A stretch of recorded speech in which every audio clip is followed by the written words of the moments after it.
Hey there. Can I ask you a question? What are you doing this weekend? Do you have the weekend off from your main source of income? AKA, your job. Well, today, Plot Weave starts a new series about short stories where the main focus is about not taking the weekend for granted. I asked Bing Chat to come up with a story about the aforementioned subject, and this is what it gave me. Alice loved weekends. She loved sleeping in, watching Netflix, ordering pizza, and hanging out with her friends. She hated weekdays. She hated waking up early, going to school, doing homework, and dealing with bullies. She wished every day was a weekend. One day, she found a strange device in her attic. It looked like a remote control with a big red button and a screen that showed the date. She pressed the button and the screen changed to Saturday. She pressed it again and it changed to Sunday. She pressed it again and it changed to Monday. She realized it was a time machine that could only go forward or backward by one day. She decided to use it to skip all the weekdays and only live on weekends. She pressed the button until it showed Saturday again and went downstairs. She was surprised to see her parents dressed in formal clothes and holding suitcases. They told her they were going on a business trip and would be back on Monday. They said they had left some money for her to order food and reminded her to lock the doors and windows. They hugged her goodbye and left. Alice shrugged and turned on the TV. She watched her favorite show and ordered a pizza. She texted her friends and invited them over. They came and they had a blast. They played games, ate junk food, and laughed until their stomachs hurt. Alice was having so much fun that she didn't notice the time. It was already midnight when she looked at the clock. She told her friends it was time to go home and they agreed. They said goodbye and left. Alice cleaned up the mess and went upstairs. She took a shower and brushed her teeth. She got into bed and reached for the remote control. She pressed the button and the screen changed to Sunday. She smiled and closed her eyes. She couldn't wait for another weekend day. She woke up the next morning feeling refreshed. She checked her phone and saw that she had several messages from her friends. They wanted to go to the mall and watch a movie. Alice agreed and got ready. She grabbed the remote control and put it in her backpack. She went downstairs and saw a note on the fridge from her parents.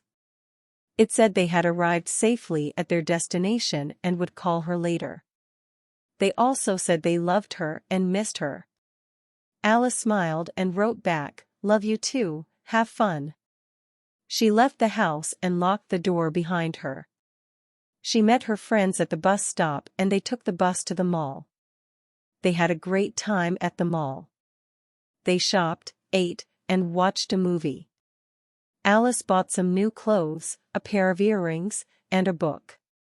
She also bought some candy for herself and some souvenirs for her parents. She was happy and content. She checked the time and saw that it was almost 6 p.m.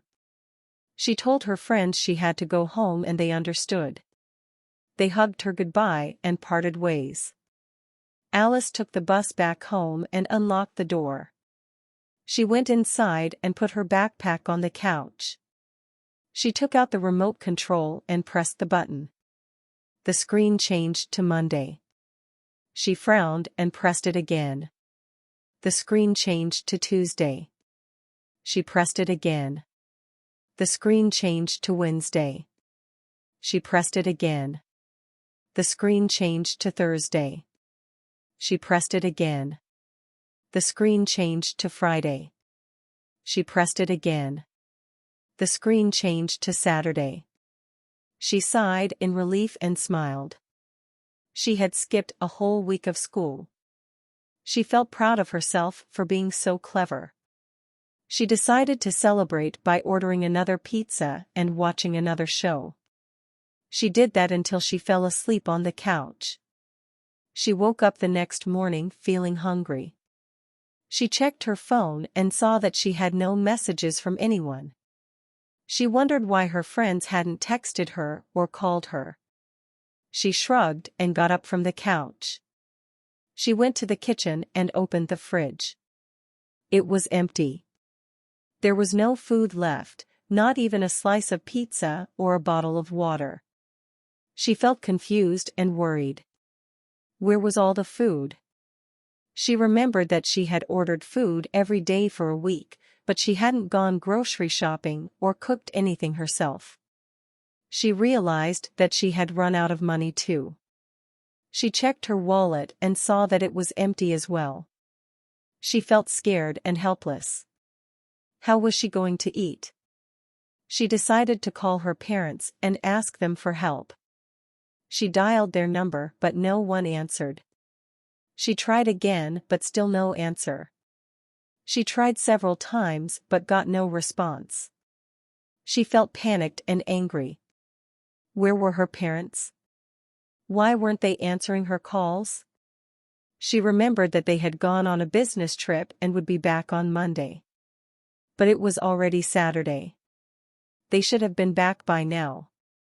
She wondered what had happened to them. She hoped they were okay. She decided to call her friends and ask them for help.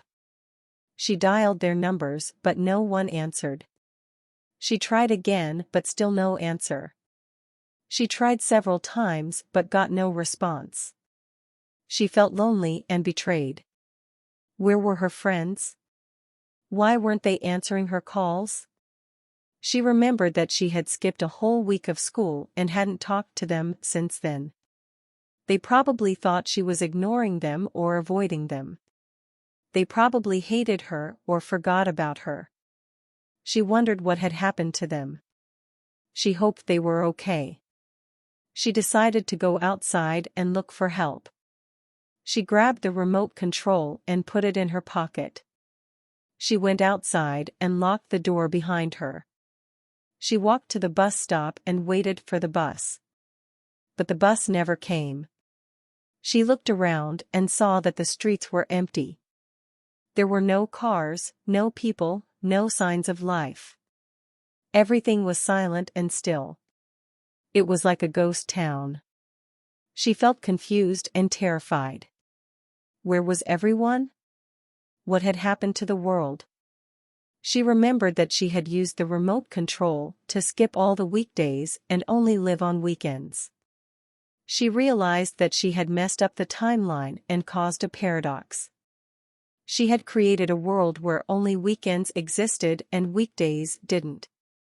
She had created a world where nothing happened and nothing changed. She had created a world where she was alone and trapped. She wished she could undo what she had done. She wished she could go back to the normal world.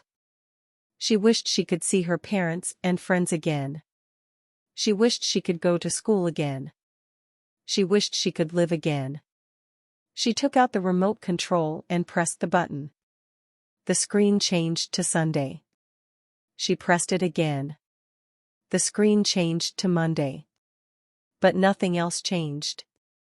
The world was still empty and silent. The remote control was useless. It couldn't fix what she had broken. It couldn't take her back to where she belonged. It couldn't save her from her own mistake. It was too late. She had gone too far. She had taken the weekend for granted. And now she had to pay the price. Not what I was expecting when I think of the phrase "don't take the weekend for granted." I'm pretty sure there's a metaphor in this story somewhere, but I'm rushing to get this story and video out, so I don't have the time to really think like that.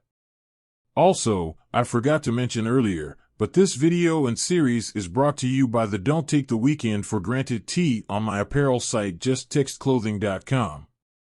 Like, subscribe, and click that bell for notifications so you can stay up to date and know when the latest Don't Take the Weekend for Granted stories are released. Okay, see you in the future.